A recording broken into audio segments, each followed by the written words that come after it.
Bueno, buenos días, buenas tardes, buenas noches, depende de qué hora me estén viendo a la hora después de reproducir este video. Hoy le hablaremos, mi nombre es Camilo Andrés Machado Vega, estoy en la rotación de dermatología y pues hoy les vengo a hablar sobre un tema muy interesante, el cual es la erisipela y foliculitis.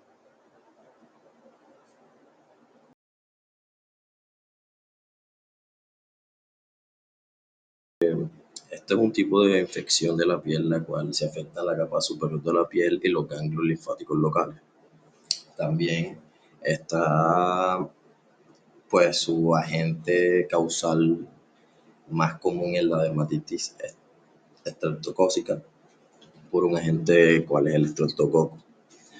que más adelante pues hablaremos a profundidad un poco de ello, nombrando un poco cuáles son los agentes más comunes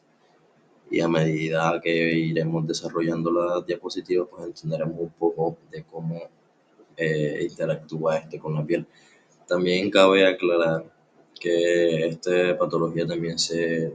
tiende a confundir mucho con lo que es la celulitis, ya que pues estas cursan de una manera casi igual a la forma de la afectación de la piel y también, pero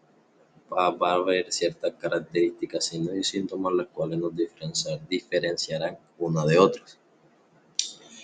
Entonces, pues tenemos que el papel de las toxinas estreptocócicas es probablemente de importancia en la patología de la enfermedad, en cual también durante 20 años se observó que en muchos pacientes un recrudecimiento epidémico, pero pues los datos se basan principalmente en las series de los hospitales y están sujetos pues a sesgos de error. A pesar de que el diagnóstico clínico de la varicela es fácil de su forma típica, también pues tenemos que en algunos pacientes en quienes la enfermedad es más profunda, este se dificulta por la apariencia clínica y la posibilidad de que este pues involucra a otra bacteria, como más adelante pues vamos a hablar más de esta, en las cuales se evidencian algunas con alta incidencia y otras con muy baja incidencia y que no son muy comunes. Como dato relevante o carácter de cultura general, sabemos que en Francia en el 2000 se llevó a cabo una conferencia del consenso, la cual cubrió pues, todos los aspectos de la enfermedad. Bueno, entrando en materia un poco en lo que es la fisiopatología, tenemos que la Erisella pues, es una infección bacteriana y pues, la mayoría de los investigadores consideran que la causa principal son los estreptococos, como la introducción se habló de una dermatitis estreptocócica, pues este sería su agente principal. Entonces se encuentran tres clases de estreptococos, el cual es Streptococcus pyogenes, de los que también el Streptococcus agalactiae y también el Schimellus, el cual también en algunos pacientes se pueden encontrar otras bacterias, en general asociadas también a estreptococcus. Como dije, el estreptococcus va a ser nuestro principal, por así decirlo, agente causante. Pero también, como sabemos, esto es una bacteria muy resistente a drogas y pues también tiene mucha morfología en cuanto a sus tipos y características de cada bacteria, por lo que va a estar también muy enfocado en cómo sería el tratamiento, dependiendo en cuanto a la, dependiendo en cuanto a la resistencia del medicamento que tiene la bacteria frente a las penicilinas, que es la que pues más se usa en el tratamiento, que un poco más adelante hablaremos también. También tenemos que existen algunos argumentos indirectos los cuales indican que el papel único del estreptococo es la varicela, el cual es un número de bacterias estreptocócicas es pequeño en la varicela y los métodos que usan pues los antígenos están más que todo han aumentado el porcentaje de casos de varicela, lo cual nos lleva a que la colonización bacteriana de la piel de estafilococo, de la colonización bacteriana de la piel es frecuente y pues esto explica la presencia de estafilococos y pseudomonas en las áreas intertriginosas. También tenemos que los estreptococos tienen muchos factores protectores y de virulencia, lo cual pues también puede explicar los síntomas clínicos de la enfermedad. Entrando y siguiendo un poco con lo que es la epidemiología de esta enfermedad, tenemos que también se puede presentar en lactantes, en niños ancianos, también a cualquier edad, y también hay un porcentaje de 45 a 64, 30.4% se presenta en 20 personas entre 25 a 44 años, se presenta un 27.6%, de 5 o más años de edad, el 18%, tiene predominio en las mujeres, y también en adultos con otras enfermedades como las cuales son insuficiencia vascular periférica, diabetes u obesidad. También tenemos que esta es una infección bacteriana de la piel de tejidos blandos, la cual se considera una infección común en Colombia, la cual se estima que su incidencia es de 10 a 100 casos por cada 10.000 personas al año. Como vemos, pues esto es una patología no tan común, pero sí común, y también está precedida de ciertos factores de riesgo o ciertas patologías, de, cier- de ciertas patologías, las que hablar o ver un poco más adelante. Eh, Entrando en un tema un poco en materia de lo que es los factores de riesgo de esta enfermedad, tenemos que hay varios factores de riesgo que predisponen a producir o padecer esta patología, los cuales son linfedema, mastectomía con disección ganglionar, insuficiencia venosa, obesidad, o puede haber diseminación linfática o hematogenia. Como sabemos, pues en el linfedema pues hay una acumulación de líquido linfático en los tejidos, lo cual puede dificultar la eliminación de pues, las bacterias y aumentar el riesgo después de esta infección. Como sabemos, estas bacterias estreptocócicas pues, van a tener una cierta aferencia a lo que es el tejido de la piel y tejidos blandos. Cuando en un paciente que presenta insuficiencia venosa, pues tenemos que la mala circulación venosa pues, puede causar un edema en las extremidades, pues lo que también facilita la entrada de las bacterias, ya que no hay una cierta permeabilidad correcta en lo que es este drenaje linfático y expulsión pues, de toxinas o de bacterias por lo que son los folículos. También los problemas cutáneos como son heridas, úlceras, eczema, psoriasis, piel de atleta y picaduras de insectos, las cuales pues, pueden romper la barrera de la piel, permitiendo pues, que la bacteria ingrese. Todo también, como vemos, pues todo lo que incluya un rompimiento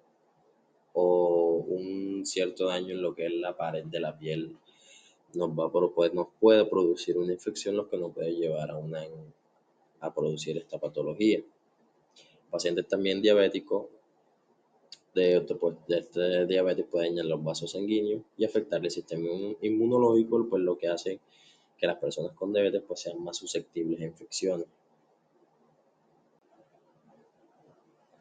Dentro del cuadro clínico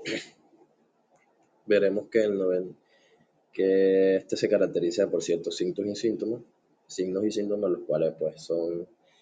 se instaura de manera abrupta, una incubación de 2 a 5 días. También vemos una placa eritematosa con piel roja, caliente, brillante y dolorosa, de varios centímetros con aspecto de piel naranja o con límites más o menos precisos, pero bien demarcados. También tienen de 2 a 3 días, se forman vesículas y ampollas, y en la curación hay una pequeña descamación de la piel.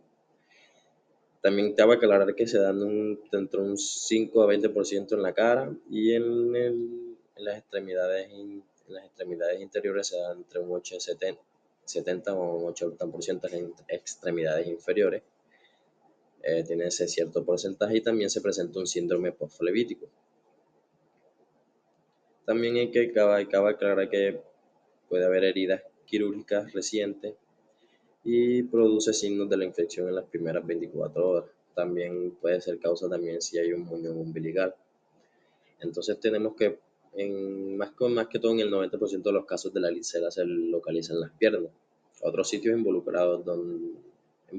pues son en la cara y los brazos, como vimos, en un 5 a 20%, de una menor incidencia. Y pues también la entidad se caracteriza por la presentación súbita con fiebre unas horas antes de la aparición de los signos cutáneos, como generalmente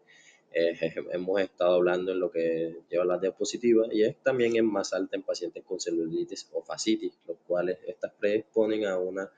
mayor prevalencia de producir esta enfermedad. También puede estar, sin embargo, ausente en 15% de los pacientes. También el eritema se extiende gradualmente y este se acompaña de edema y dolor. Cabe aclarar que este también forma una placa que es bien delimitada y se extiende a unos 5-25 centímetros por día sin involución central. Como esto también nos ayuda a diferenciarlo un poco de la celulitis. También vemos que en las piernas las puertas de entrada pues es más frecuente a través de la piel de atleta o la tiña del pie. Y en la cara pues puede ser una complicación de sinusitis o procesos de manipulación dentaria como la otitis o heridas.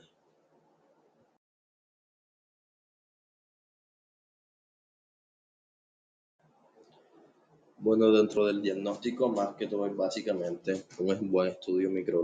microbiológico dirigido pues a la identificación del agente causal, también una visualización directa en microscopio tras tinción de Granian y un cultivo bacteriano, también una detección de la respuesta inmunológica de los sistemas de antígenos del estreptococo, y como vemos y como datos histopatológicos, pues no se requiere biopsia para pues diagnosticar esta patología. También vemos que hay un edema intenso y vasodilatación. También encontramos neutrófilos inmunonucleares, y también pueden observarse copos gran positivos en el infiltrado del linfocitario en los datos histopatológicos. También requeremos que en la forma clásica no se requieren exámenes complementarios para este diagnóstico, los cuales pues estos nos mostrarán una enfermedad infecciosa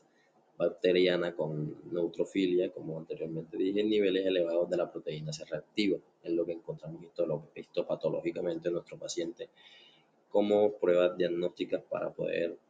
llegar a un correcto diagnóstico y para así también un correcto tratamiento para aliviar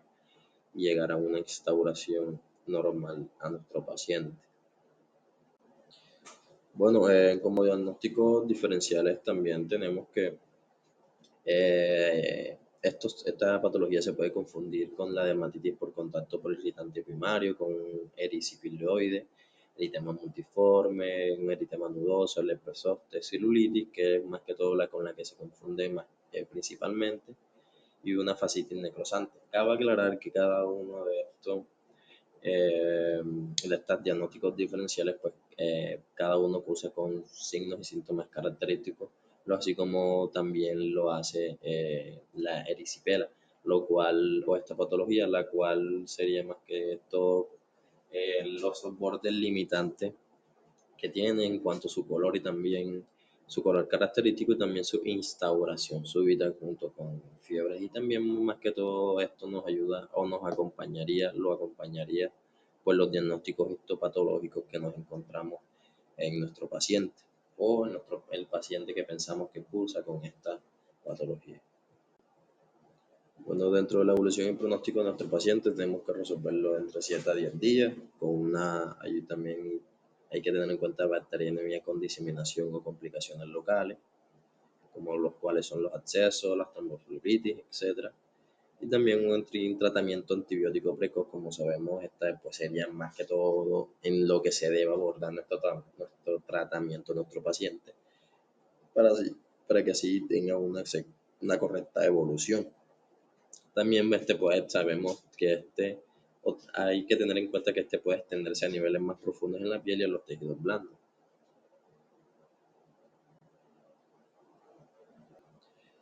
Dentro del tratamiento, pues más que todo, vamos a tener que en una urgencia dermatológica tenemos unas medidas generales, los cuales son tener el paciente en cama, inmovilizado, más que sabemos que estas inmovilizaciones van a ser de muy buena ayuda o de muy buen carácter al evolucionar nuestro paciente en una correcta mejora, ya que este nos ayuda a que nuestro paciente no se haga daño en la lesión o en la zona afectada, una elevación de la región afectada. En casos graves, la hospitalización y terapia intravenosa. Y pues en el tratamiento local tenemos pues compresas húmedas con solución salina. Esto también puede ser en el tratamiento ambulatorio. Nuestro paciente llegó, se le da salida, y en caso de que haya costras, utilizar fomentos sulfatados al 1 por 1000. Ya cuando tenemos hablamos pues del tratamiento, más que todo sabemos que son penicilina G procaínica, se continúa con penicilina benzatínica, una unidad intramuscular cada 8 días por 1 o 2 meses. También con AINES, la penicilina benzatímica, 1.200.000 unidades cada mes por 5 años. También con amoxicilina, oxyciclina, eritromicina o tetraciclina. Esto, más que todo el del tratamiento depende también mucho que todo cómo, qué tan resistente la bacteria que está cursando con esta enfermedad, por lo que tenemos que también tener en cuenta una bacteremia y pues, un efecto terapéutico, una ventana terapéutica enfocada a lo que es la bacteria que está cursando con, pues, con la lesión. Como anteriormente dije, pues hay diferentes tipos de bacterias los cuales pueden afectar dependiendo muchos casos o factores que cursan la enfermedad. También tenemos que como dice la penicilina G sódica, pues continúa siendo el tratamiento estándar de las erisipelas no complicadas y es eficaz en más del 80% de los casos. Ya cuando es una erisipela no complicada, pues ya tendríamos que hacer un efecto terapéutico un poco más diferente, eh, sea en, sea en dúo o solo la penicilina G sódica. En la mayoría de los estudios se continúa con la terapia endovenosa con penicilina oral por 2 a 3 días en 3 dosis diarias. Tanto pronto como la fiebre desaparezca, también se puede utilizar amoxicilina 3 a 4 gramos día y el tratamiento puede ser continuado por 10 a 20 días. También se usan a veces también otros antimicrobianos utilizados, pueden ser los macrólidos o la cefalosporina o la fluoroquinolona con actividad equivalente a la de la penicilina. A manera de conclusión, tenemos que las erisipelas son unas causas importantes de movilidad y en ocasiones de hospitalización, los cuales tenemos que tener muy en cuenta las manifestaciones clínicas características y las cuales se asocian generalmente a una causa estreptocócica. También tenemos que tener que los factores de riesgo son muy importantes, ya que estos predisponen a que se cruce esta enfermedad, y también tenemos que tener mucho en cuenta los diagnósticos diferenciales para poder encasillar a nuestro paciente correctamente, para que así haya un correcto tratamiento y así nuestro paciente pueda cursar de manera o evolucionar de manera correcta y para así una correcta salida. También tenemos que el tratamiento de elección pues, de la varicela, como sabemos, la penicilina G sódica o amoxicilina, en cuanto no es una erisipela no complicada, y pues esta vía de administración está ligada a la severidad determinada clínicamente. Muchas gracias.